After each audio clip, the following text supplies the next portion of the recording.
In many of the cult classic horror films that paved the way for the genre in the 80s and 90s, there exists a trope involving a babysitter being home alone and preyed upon.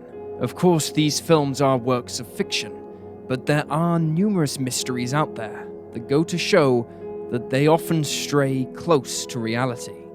In today's episode, we'll be exploring two nightmarish cold cases involving babysitters. But first, I'd like to thank Magellan TV, without whom this video would have been impossible to make. If you've tuned in to a cold case detective video in the last year, odds are you've heard us rave about our partnership with Magellan TV, the best source for the hottest and most intriguing true crime content available online.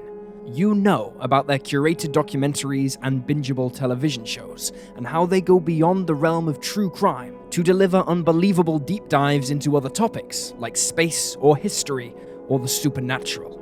In other words, there is always something to watch. To give you a better glance into the plethora of videos available within the Magellan TV library, we want to talk a little more in depth about one of our favorite titles we recently saw that we know will make you fall in love with Magellan TV all over again. This week, we actually want to venture away from true crime to highlight the nature-focused documentary Antarctica, a 51-minute film giving us a never-before-seen inspection of one of the most desolate and underexplored places on Earth. The production takes you across Antarctica's infinite ice deserts, canvassing the rough terrain to photograph the beautiful landscapes, the unique wildlife, and showcase the land's imminent danger.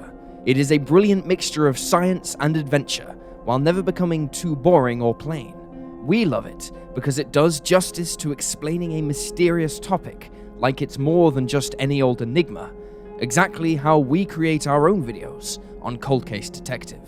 Antarctica is also a new release, part of Magellan TV's 15 to 20 hours of brand new content they will add to their library every week, always leaving fans of true crime and other topics with something fresh to binge and enjoy. Use the link in the description to access a free month trial and jump into the wondrous exploration of Antarctica and other top-notch documentaries.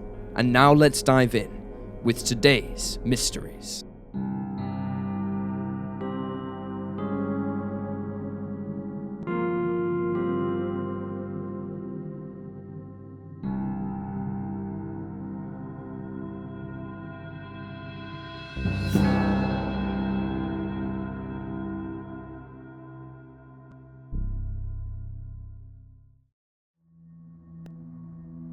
Lloyd. Laurie Jean Lloyd was born on October 27, 1962, and was the youngest of 5 siblings. Her older sister, Joni, recalls that Laurie's favorite things were animals, attending school, and running. But as she became a teenager, her world darkened. She began to run away from home until it reached a point where Laurie and her entire family went to counseling together. The teenager explained that as the youngest of the group, she often felt overlooked and as if she wasn't receiving much attention. Although things seemed to improve from here, it still wasn't perfect. In the months leading up to her disappearance, Laurie reportedly experimented with drugs, attempted to take her own life, and moved in with Joni because her mother wouldn't let her paint her bedroom walls black. Even so, when she vanished in 1976, Laurie's family members noted that the teenager had been in good spirits and was doing well in school. She also hadn't run away in months.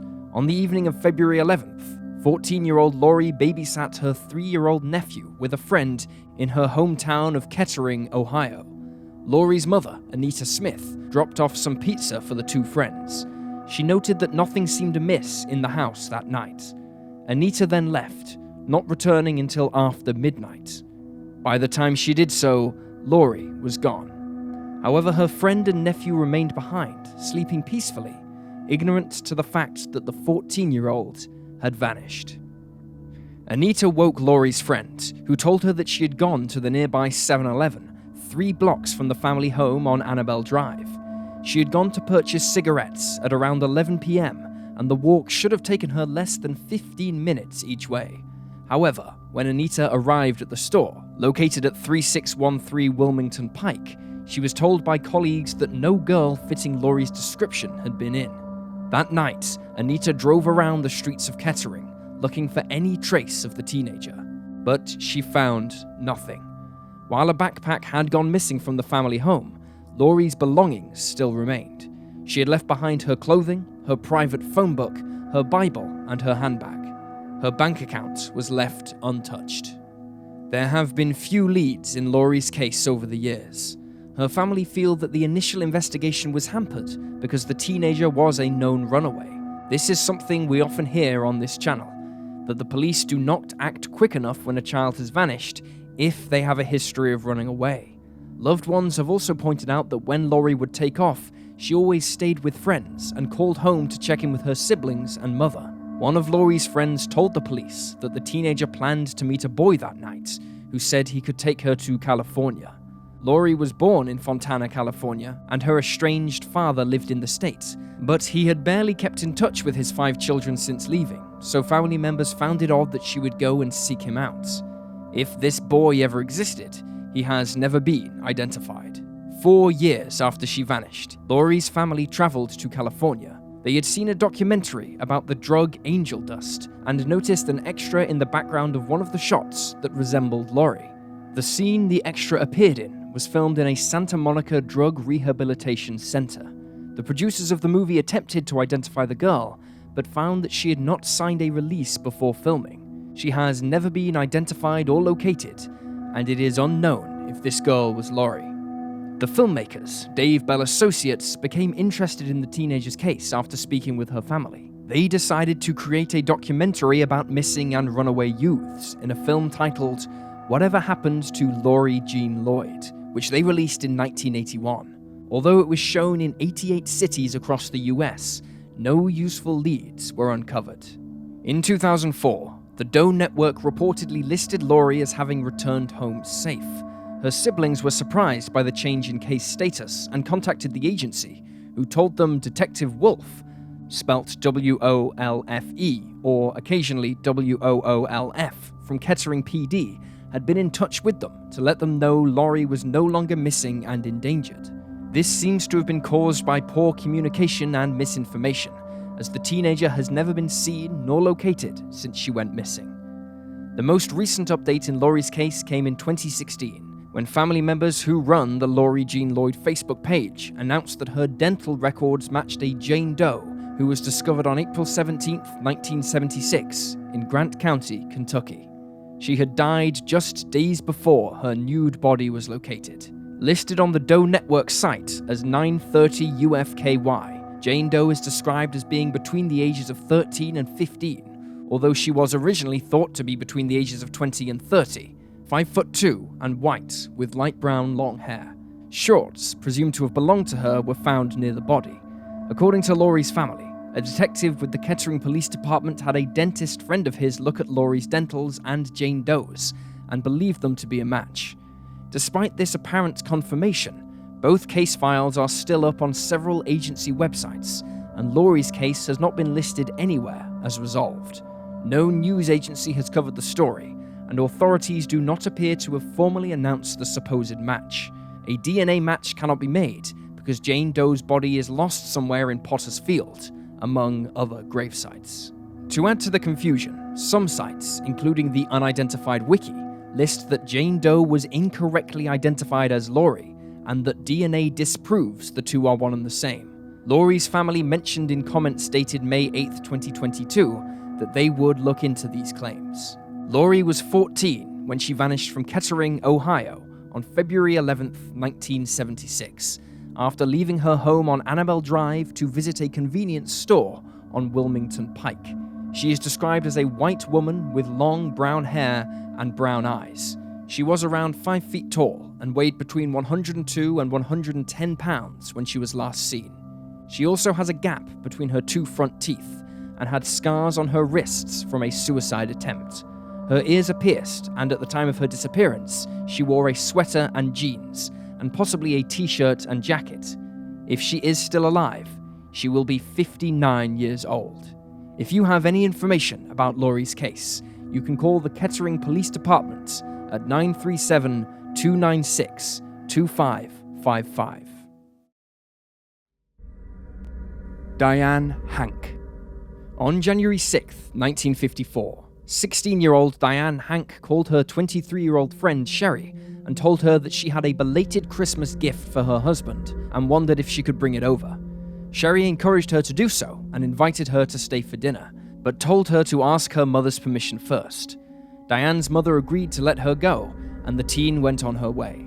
Sherry Fong, whose real name was Marjorie Lovell Fong, and her husband, Wei Him Fong, who went by Wayne, had met the Lincoln High School student 3 years earlier in 1951, when they searched for a babysitter after moving to Portland, Oregon. The couple had one child together, and when they brought Diane into their lives, they quickly became close. Sherry, in particular, had taken a real shine to the teenager. The two exchanged lavish gifts, borrowed each other's clothing, and Diane would sometimes stay the night. Aged just 15, Diane had given birth to her own child. She often brought the baby, Catherine, with her and cared for both children at the same time. When Diane arrived at the Fong's residence, she discovered another couple. Mr. and Mrs. Jean Smalley were already there, having drinks with Sherry and Wayne. The pair knew Diane and greeted her warmly, but opted out of having dinner with the trio, leaving soon after. Mrs. Smalley would later recall that Diane consumed 2 martinis while they were there, and was acting silly by the time they left. There was reportedly evidence that the teenager had as many as 5 martinis that evening. 2 people spoke to Diane on the phone later that night. One of them was a friend of the 16-year-olds, who later stated Diane's words were very blurrish. She said her friend told her they were having a party, and that they were going to have dinner, and she said she was high. The second person who called Diane that night was her mother. At around 9:30 p.m., the two chatted, and the teenager informed her mother that Sherry had given her some vitamin capsules. Mrs. Hank told her daughter to return them. Diane said she would, but added, "You know, it would be kind of hard. You know how Sherry is." The two spoke again after 10 p.m. Diane reported that her hair was up in pin curls and she'd be home soon. However, an hour later, she called to tell her mother that Wayne had gone out and hadn't returned, and so she had no way of getting home. The pair agreed that it would be easier for her to stay the night with the Fong family, given how late it was. However, after this call, Diane vanished. The following day, Mrs. Hank called Sherry, who told her that her daughter had gotten on the bus at 8 a.m.